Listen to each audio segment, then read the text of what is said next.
So hello বন্ধুরা, তোমাদের বিবেকস ওয়ার্ল্ডে ওয়েলকাম। তো চলো দেরি না করে ভিডিওটি শুরু করা যায়। তো আমি আর আমার বন্ধু মিলে বেরিয়ে পড়লাম সুন্দর একটি গ্রামের উদ্দেশ্যে, যেখানে বাচ্চারা খেলাধুলা করছে। তাদের দেখে আমাদের সেই ছোটবেলার কথা মনে পড়ে গেল। ইয়ো গাইস, আমরা এখন যাচ্ছি কাঁঠাল পাড়তে। তো চলো দেরি না করে কাঁঠাল পেরে আনি। আর গ্রামে এত সুন্দর মনোমুগ্ধকর দৃশ্য, জাস্ট অতুলনীয়।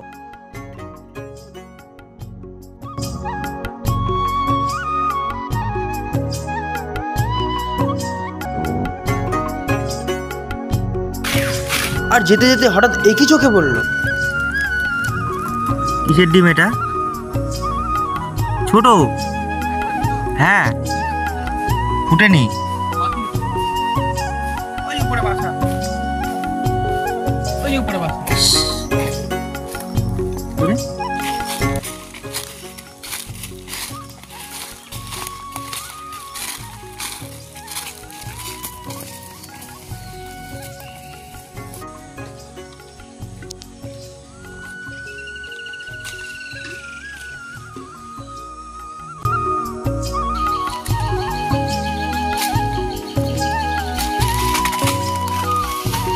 আর তোমাদের যদি ভিডিওটি ভালো লেগে থাকে তাহলে অবশ্যই লাইক কমেন্ট করে দিও, পারলে সাবস্ক্রাইবও করে দিও। দেখা হচ্ছে নেক্সট ভিডিওতে। আজকের জন্য এইটুকুই, বাই।